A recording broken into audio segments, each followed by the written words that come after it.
Welcome to another epic show. We empower people and inspire change. Hello, everybody. Here we are again Welcome back. at another episode of the Epic World Tour. Yeah. And today we're going to fly from Acapulco. Yes. We had a wonderful weekend there, Yep. restoring weekend. We went to see the divers. That was really neat. Yeah.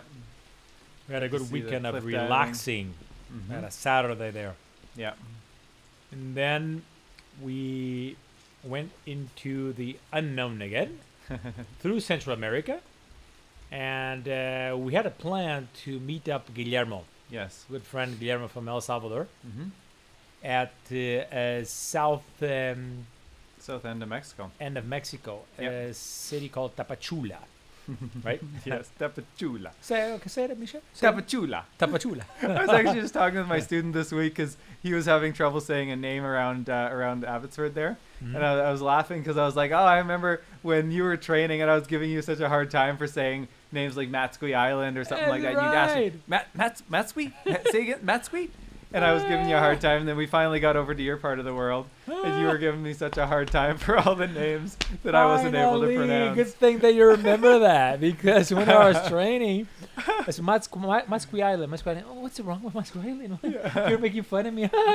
Takes you so long to Oh, that was funny. Yep. So Tapachula. Tapachula, we met Guillermo. We landed at Tapachula. He came up with his A-star. Mm-hmm. And with his son, another friend of his son, Yep. and his, his instructor, instructor, yeah. right? Mm-hmm. It was a high moment because you've been telling me about him for a long time. At that time, he already had a range for an incredible, let's say, customized visa process for me and Diogo Exactly. at El Salvador. Yeah, that was incredible. Yeah. Because we were supposed to get an interview in 10, 15 days. That Mhm. was the scheduling. Yeah. But he was able to bring a big surprise to us. Yeah. And he scheduled an interview for that Monday. Exactly. We so met I think him from on the time that we Sunday. called him, Mhm. we called him on a Thursday, maybe? Yep, I think it was a Thursday. A Thursday, and by Monday he had an appointment. An appointment. That was incredible. Actually, by Friday, we knew that was we were Yeah, gonna have the For sure, but the appointment. appointment was It's for Monday. Monday morning. It was Okay. like, wow. So we go and that again leg of the trip was incredible. I think that was a milestone leg. Oh, it for us. was. It was. We'll never So- forget. I'd like to go back there. Yeah. Remember those? Well, What countries we like to that go was back to? Yeah, so Guatemala. We're talking about flying- Guatemala. Flying over Guatemala, but just the terrain that we flew over was absolutely incredible. But the fact that like we had left home, we had left the comfort of like flying in our backyard, Mm-hmm. and then we're in the unknown of Mexico and stuff like that, and all of a sudden we meet up with a friend who is local to that area. And we're just following him. So now he's doing radio calls for us. He's gonna He's say, flying "Let us me show through you all the around." terrain. Yeah, right? It's he my gave backyard. He gave us basically a backyard tour of Uh-huh. his home countries. Okay, Guatemala is mind blowing. Unbelievable. Wow. Listen, I want to fly there now. Let's go there. Yeah, I know. It's bad weather here. Look at this Okay? rain out here. It's cold. Yeah, people talked about Guatemala is such a dangerous place, and we didn't end up landing because No, we didn't we did end not. up getting a landing clearance. We could have. Uh-huh. We didn't end up getting a landing clearance there. But what a country, man! Beautiful. So we're planning of doing this trip, right, Misha? Yes. We're planning of doing a trip from here to where? To the south tip of? Now you mean the new plan or Yeah, what? Yeah. Yeah, we want to go to the south tip of South America. Exactly. Yeah. Hopefully we're gonna do that one. That's huh? gonna be a future trip. Right. It's not anytime soon, but So it's, hopefully we're gonna go fly over Guatemala Yeah. again. yeah, I'd love to land there. Yeah. Yeah. I gotta go back to Guatemala. Yeah, we made a couple We're of like a new friends Jurassic there. Park. It was, yeah. We made a couple of new really good friends there too. Mhm. That was interesting. In Guatemala?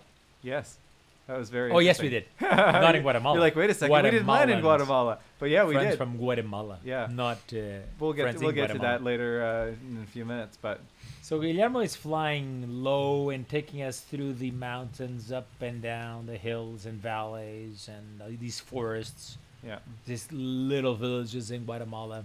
yeah, Very nice. Diogo had popped up on his helicopter. He was filming us first time from the other that side. was pretty right, cool from to see. outside. Yeah.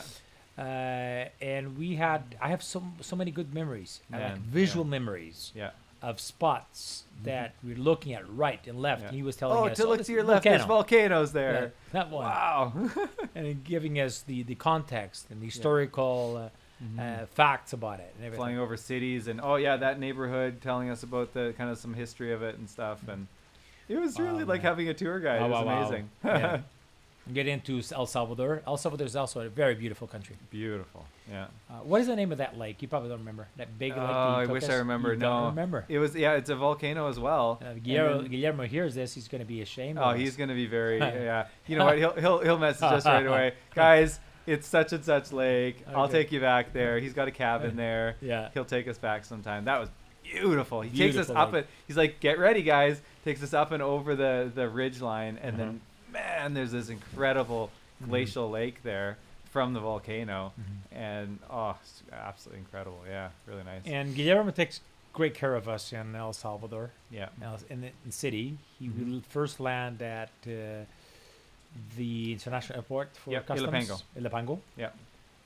Then we go to his private place in the city. Yep. That was cool. That was Flying really low over the city, Yes. just like winding our way through his flight corridors. And we ask, listen, Guillermo, is there any limitations here? No, just follow me. No, just keep on my tail. We're good. And we're like flying at these incredible altitudes through this No problem. massive city. Yeah. And then like there's a shopping mall, and then he's like, okay, just look to your left. You see that little open area? Yeah, we're gonna go land there. And At it's the like, back of the shopping mall. we're gonna land there. It's like, wow, amazing. That was neat. That I was want to go very back neat. there, Misha. I know. Oh, Just me like- too. We have an like- open invitation anytime we want. Yeah, I gotta go We back can go, there. yeah. It's not that far. No. From here, it's about to El Salvador. I that? think it's 35 hours. Yeah. Something like that. Should go. We Okay. should do it. Anyways. All right. Let's go film with that.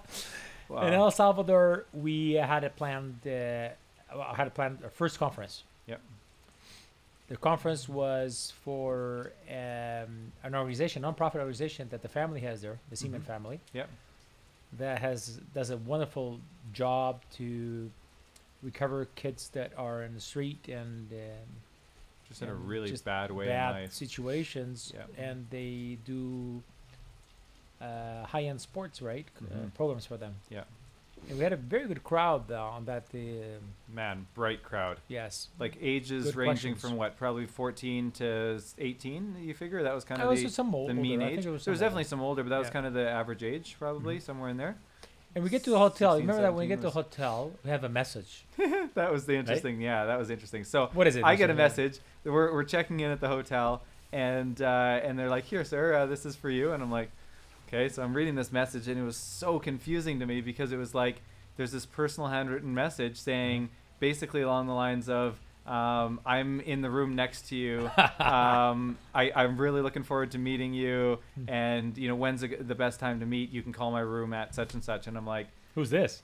"This is weird. This is weird. This is really weird. What's going Somebody's on?" watching me. Somebody's watching. Like I had the this is feeling. strange. I had a feeling actually that exactly it. It was somebody's watching. me. Yeah, this is. It was good and bad. Yeah, it was it's kinda like- weird. It was like, what is happening? And Huh. so what we didn't realize was we had a whole team. Well, we knew this, but we had a team Mhm. that was managing our whole social media and everything back in Portugal. Yep. And they had been communicating with this person that is basically saying, yeah, they're going to be at this hotel. This is where when they're going to get there and so forth. But we didn't know any of this. Uh-huh. And so they had been doing the whole negotiation for us. This person that came to meet us thought we knew that he was coming, him and his wife. And so for them, it was like, hey, yeah, we're going to meet you at this such and such spot. And we're like, great.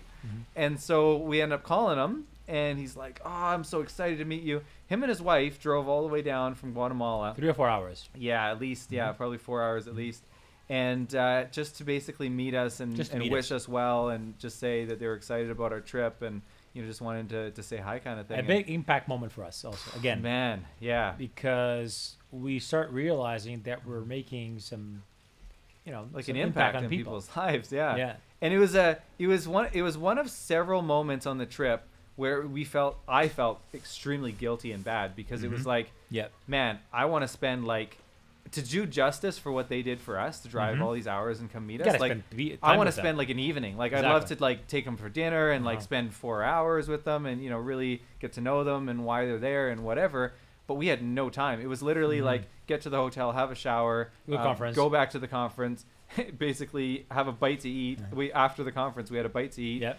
Straight back to the hotel and went to bed. And I think we And went to be bed at the embassy at 7 a.m. Exactly, the next morning. And Yeah. I think it was already like 10 o'clock at night or Yeah. something like that by the time we got done our meal. And so we felt really bad, but we got to meet with them for a couple of minutes and said, hey, we're going to this conference. Do you want to come? And they're like, really? Yeah, Can we sure. come? Like, Yeah, absolutely. So they get to come and they sat, a couple of rows back and they were taking notes and excited and whatever. And then, we got to chat with them a little bit afterwards and stuff. And it was just, it was a really neat experience. And we got to say goodbye to them in the morning as well. It was a neat experience to be able to meet them and just see how we were impacting their lives. And we had no idea that we knew people were watching, but we didn't know we were actually making a difference in anybody's lives. That was, And there was was cool. and there are objectives and what they were dreaming about and their projects and making a difference on the core of an individual. Yeah. We saw that later also on impact of people that we had impact on health, right? Yes. Health decisions Yeah. that made them healthier. Yeah. And that was in U.S. Yeah. We'll talk about that later. Exactly. First one we saw. Yeah. But then we go to the conference, went that up. We had a very good evening, and the other morning we were at the embassy. Embassy. That was an interesting I experience don't know for you if guys. our viewers have seen. I saw this movie. I told you about this movie, right? Many one? years ago. It's called El Salvador, I think. Okay. About the Yes. revolution El Salvador Yes, and yes, what you happened told me there. about that, yeah. Well, it's a Hollywood movie, Yeah. but the embassy setting was exactly the same type of thing that I saw in the movie. Really, hey? Bunch of people, Yeah. they want to get the visa. Yeah. I think they were literally there, probably 300 or 400 people to get the visa that day. It's crazy. A lot, Yeah. a big line. Yeah. We got through the process, very expedited, and whatever possible, they were putting us not in front of people, but just giving us all the forms ready. Everything was ready. Yeah. And we end up, we were hoping, we didn't know if we had the visa that day or not, because usually you pick it up 2 or 3 days later. Exactly. But we had made a request to have to the consul of the U.S. in El Salvador because of our objective through Guillermo Yep. to have the visa right away. Yeah. And they told us, wait. I was just sitting there with Diogo. Everybody was gone Yeah. except one diplomat. Did I tell you this? No. There was a diplomat there. Yeah. I saw because she had a diplomatic passport. Yep. She got the visa Yeah. that day. Okay. They called her. Yeah. She was waiting. They called her. And they were still waiting there. And I asked this guy, there was a security. We don't know. You have to wait. Yeah. Then they called us, give us the visa for 10 years. What amazing. A 10-year visa. diplomat, yeah. Like, unbelievable. Yeah. And when you called or texted me, because I was kind of on pins and needles all morning, like, how long is this going to take? Are we going to even fly today? Like, what's our plan? Are we going to fly in the next 3 days? I don't know, right? That was And close to 1 o'clock, which was our cutoff. I think it was 2 o'clock. Yeah, I think we wanted to be airborne by 2 latest if we wanted to fly that day at all, because we had kind of a milestone. We had to make it at least a certain distance to make it worthwhile. A lot of to leave stress. that We're day. making this Yeah. very relaxed. Yeah. There was a lot of stress that morning Yeah. because we had a cutoff. We had agreed on a cutoff. Yeah. If we don't have the visa by this time, we can't make it. Exactly. If we can't make it, then Where were we trying to gotta make it commit. to? So we were trying to go to Costa can't Rica. commit. There was a hotel that we were trying to make it to. It was Arenal. Yes, Arenal. And that was a place that you and Diogo had been to before, or you knew of at least. Yeah. Yeah. And It's Volcano in yeah. Costa Rica. And so we were trying to make it there because that was going to be within a comfortable distance to get into Panama City. So we were trying to get to Panama City the following day. And so we were trying to make it to that hotel just so that the next day was going to be reasonable as well and not terribly long. But when we get out, I remember when we get out of the embassy, Yeah. everything went so quick. There We was just running. There was running so to the many. car. The interesting thing to to me the was hotel, grab when you stuff. texted and you're like, "Okay, we're ready. Come pick us up." Yeah. I was like, "Forget it. Like, there's no way," because the distances that we had to travel and the things that we still had to do in my world, like in Canada or whatever, traffic and this, that, and just logistics. No way it's gonna But happen. Guillermo had everything organized. Everything was we didn't- organized. We didn't wait anywhere. No, right? exactly. The guy will pick up, say here, Yeah. get the documents there, and Yeah. just leave the stuff there, and everything was going quick, flowing. And it flowed so smoothly. And before we knew it, we were at the heliport in the helicopter, flying over to the airport, fueled up, customs gone, and we're flying, and he's flying with us, sending us off. He flew to the border basically with us there, just basically giving us send off. That was another incredible moment where he was like, you know, wishing you guys all the best. It was amazing to have you, and you know, we you know, we are believers, and at that moment, I felt impressed that we had to pray for them. Yeah, and for the whole, because he friendship blessed our lives in an incredible way. And it was just a spontaneous feeling that I had at the airport. I remember we popped out the airport, the helicopters, because we're going to still fly together to the border, but we're not going to see each other personally any longer. From that trip, so we popped up, and we felt impressed. Like, we should just pray together, and we pray there, and Guillermo and his friends are believers, and then we thought, you know, although we are from different backgrounds of Christianity, but that doesn't, the whole thing that unites us is that believing in God, that he's all powerful, and he was blessing us in this trip, and we wanted to have that impact on them as well. And we had a great moment then, those awesome. 2-3 minutes there, and off we went, flying to the border, and the border also had a, you call it a call off or a send off? Send off, right? Send off. Yeah. And even the tower, when we left, the tower gave us a send off as well. You know, thank you for coming to our country. Wishing you guys all the best on your world tour. And those tower ones were it's so amazing. Unique. It was really neat. We had during the trip 5, 6, 7 of those, least. right? Yeah, at really, least. really impactful ones. Yeah. Right. So that was neat. So we left the country. We flew on to Costa Rica, and there was a lot of battles. We were trying to battle. We're trying to get there by a certain time, and we were trying to battle some weather. We had been advised. It was actually some people in Guatemala were basically saying, well, I don't know if, or not in Guatemala, in El Salvador, saying, I don't know if you guys should even go because the weather in Costa Rica might not be good. And so we had looked at it really carefully and said, well, it'll be good to at least to the airport that we need to get to. Lebanon. Yes. Liberia, not Lebanon. Liberia. Liberia, yes. Not Lebanon. It's Lebanon. I was like, is that right? Liberia. I'm like, okay. Liberia. So we had looked to Liberia and said, no, it'll be fine to there. We'll take it leg by leg after that. Yeah. And but we were pushing. I think you were. You thought I was pushing more. You were pushing me. We were trying to get to that hotel for sure. We wanted to have that feeling of like staying on track, never getting behind track kind of thing. But we made it to the airport, and we saw that just a little bit before sunset. Yeah, so it was a sunset issue because part of it was the weather, and the other issue was in that country they would not let you fly past sunset. In Canada, you can fly legally half an hour past sunset, right? And that's fine. And then even beyond that, if you have a night rating, you can fly privately as well. But I think we were chatting back and forth with Gaze to see what would be possible to authorize the takeoff, right? Yes, exactly. And they said no. If it's past sunset, they won't let you take off. We had some contradicting information. Some said yes, no, not past sunset, but we could do it or not could do it. Yeah. Then we found out it was because of the sunset. Exactly. And when we landed, went again trying to do super quick documentation. Fast. And they said no, it's not going to happen. To the airport. We're not going to give you. No. It was the. And it was a good thing. It was a flight plan. Yeah, it was a flight plan because they said no, we're not going to give you your flight plan. And remember the weather? The weather was not great. Yeah, well, we'll talk about that in like a couple minutes here. So it was this like, it was a defeat for me. It was like it was our first major milestone defeat of we're not making it to the destination we planned to make it to. But it was in that moment it was like we're defeated. But then there was always a silver lining to everything. So it was right across the airport. We could actually see across the airport that there was a hotel right there, and we're like, this isn't bad. Like, it's not bad. Plus, it's not sponsored though. It was expensive. It was expensive. But it was like, you know what, we're gonna be here. We're gonna be a little bit early. It's gonna be just at sunset. Whereas we're gonna make it. You know, it was about another 40 minutes or something flight. With everything together, probably yes. And so then we get to the hotel. We're having dinner, and it's dark. It's pitch black. And there's lightning just flashing and thunder just rumbling everywhere around us. And we're looking around going... You're right. I forgot that. There was lightning all Yeah, over. you know what? It's a really good thing. It was a God thing that we didn't end up making because if they had said yes, we would have definitely gone. Like they had said, yeah, here's your flight plan, go. We would have gone and it would have been right at dusk when we would have been landing. With that lightning, starting to get dark.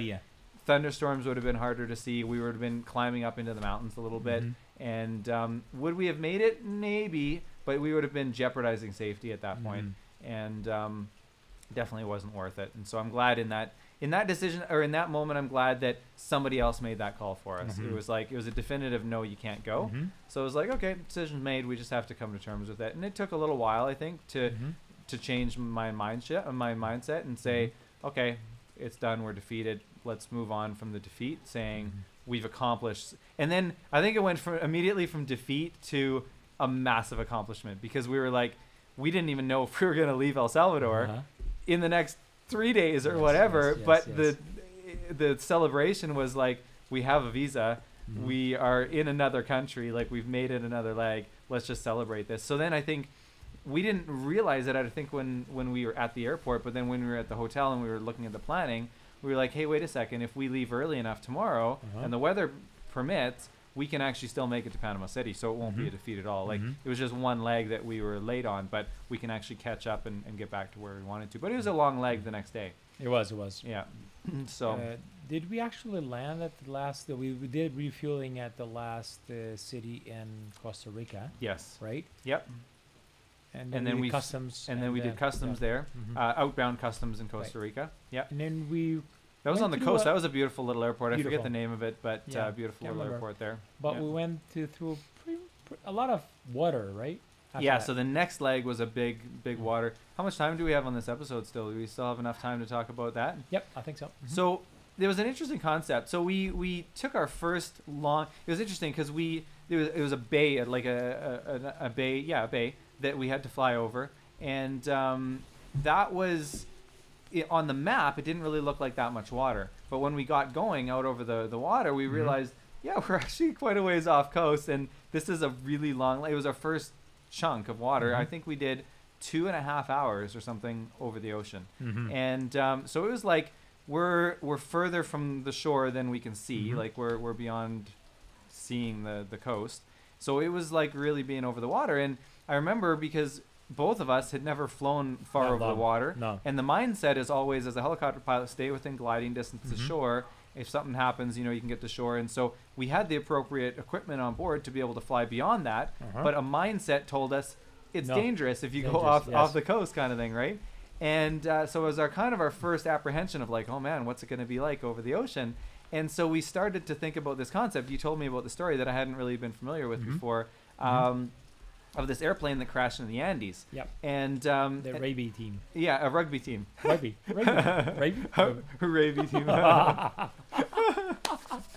I'm not going to leave that right there. I'm not even going to pick it up. Go ahead. No, it's okay. And so so this team that crashed, and a lot of them died, 70s, and some in the 70s, and some of them survived, and Uruguay to Chile. Yes, Uruguay to Chile. Yes, and so the survivors, they had to live, and so they were trying to figure out how they're going to survive, and there's some dead bodies there, and to begin with, they were like, this is the worst thing. Like, this is inhumane. This is the. They got to a point that the only way to survive would be to eat their own friends. Yeah, their friends. Flesh, and that's that was must be a incredibly crazy hard. Thing. There was a debrief afterwards and how hard it was to begin with for them. But the interesting thing, I won't take too long to describe the whole story, but by the end of their experience, which was a major life-changing experience, it was just another piece of meat. Yeah, they were desensitized to the point where that's the right word, because they were almost eating. It didn't snacks, become okay. Eating snacks. Yeah, right? It didn't become okay. It didn't change what they were doing, but because they had done it so much, and because it was survival and it was such an intense situation, like you're saying, it's like just another piece of meat. It was like having snacks, right? Yeah. And we coined that term. Exactly, we coined that term. Right eating meat on the trip. Meat. So like that first overwater leg was like, this is really kind of like weird and strange for us, and it was really, really odd. But then later on in the trip, we did over 30% of our trip over water, and after a while, it was like we started using the term like, well, we're just eating meat. Like, it's good and bad. Yes. You have to be very, very careful. I'm not saying it in a good but there is sense. a good point of it, which is the human beings adapt to anything. To anything. Anything. Yeah, exactly. And the most clear proof of that is that story about the Andes that we're talking about, which is an extreme. Yeah. And so we use that analogy of, during the trip we had several situations that we didn't want necessarily to be repeating. Yes. I will say that. I think that word repeating certain things, but we had to. Yeah. And in the beginning, it was very hard because we were entering a different mindset. A different mindset, and also out of our comfort zone, clearly. Yeah. And I'm saying this independently if it was a technical good decision or not. But I'm just saying that you're not. You have that roadblock that tells you, no, I'm not used to this, so I don't want to do it. Yeah. But once you do it 1 time, 2 times, 3 times, 5 times, 10 times, Yeah. it's just natural. Yeah. And it's okay. And flying over the water on this trip Yeah. is essential. Yeah. You cannot go around the world without flying over the water. Exactly. Now, one of the discrepancies we have with a very good friend of Peter Wilson, Yeah. he might think that he probably have done differently in certain things, but we think the same way, which is, this is a technical views of things, is that he did the whole trip without floats, right? And for us, it's not. We couldn't do it. I don't think so, right? No, right. We had to have floats on absolutely. emergency floats on the helicopter, right? Yeah.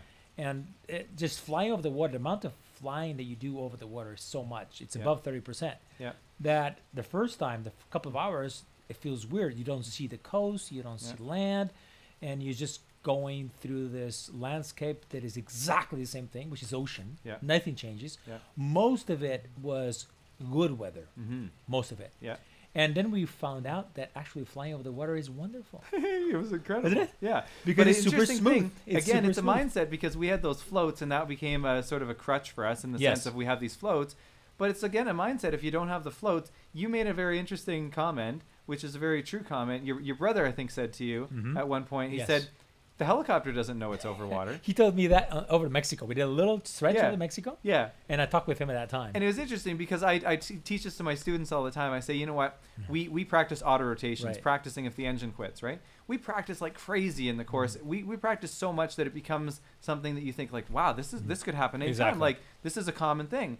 The chances of your engine quitting in a helicopter is very slim. Like, statistically looking at a helicopter, it's very unlikely that your engine will quit on you in your career of flying. And right? it's sad, Misha, that I read some. I don't want to stop. Just continue thinking. I read that. Yeah. It's sad that there are more accidents on auto rotation training than actually it's engine true. quits. Exactly. Just, and so it's very extremely rare. But in our mindset, it's like, "Ooh, I'm over water now. It's really dangerous, it's dangerous. right?" And the That thing is helicopter gonna quit doesn't anytime. Exactly, the helicopter doesn't know it's over water, like you Doesn't know. said, right? Yeah. And so it's truly a mindset thing, and it took us a while to overcome that. So How, so the human brain works, it was incredible because the machine doesn't know. Yeah. You know. Yes. But what you are afraid of is the machine failing on you. Yeah. So you have this thing that you think that the machine is thinking the same way. Yeah. So you were afraid of the situation. And I think we'll wrap up this episode on that principle, basically saying how many times in life, how many things in life are a personal limitation, something that it's a boundary that you set. You put it on your mind. Within your mind, saying this is a limitation based on whatever the background you have, whatever the a lot of context and past experiences you have. Is it truly validated? Is that a true feeling? Is that something that needs That's a very good point. to be a limitation for you, or is it just something that you're purely putting on yourself? And so that's why I like to in any situation like that one. Yeah. Get a first hit of emotions, and then you start thinking rational. Yes. Let's think this rationally, right? Exactly. And then play by the numbers. Yeah. The numbers is, okay, what are the odds of this? What are the odds of that? Yeah. And then you have to make decisions that are based on much more rational thinking and probabilities. Yeah. And that was a good lesson because we started flying necessarily over the water in Panama. Yeah. And we actually found out it was It's quite enjoyable. Quite enjoyable with risks, obviously. Yeah, for sure. But most of that risk was just, the most of the risk of overwater is actually weather related. It was weather We found that later in Yeah, the trip. yeah, exactly. And we'll talk about that in future episodes. But that was the risk was not the engine quitting. No. That was the least. There's of it. other risks. Yeah, exactly. On this trip. Yeah. So all right. So that's in life and that's in business and in different things. Don't necessarily let your mind's limitations be a limiting factor for what you can accomplish in life. You can accomplish way more more beyond what you think. If you push yourself to a point where saying, you know what, this is not a rational fear. I'm going to put that fear behind me. I'm going to acknowledge that it is a fear, but I'm going to put it behind me. Be ready for it, train for it. Yeah. But then don't let it dominate it. Exactly. Don't dominate you. Push beyond that, yeah. So, thanks guys for another episode, and we're going to talk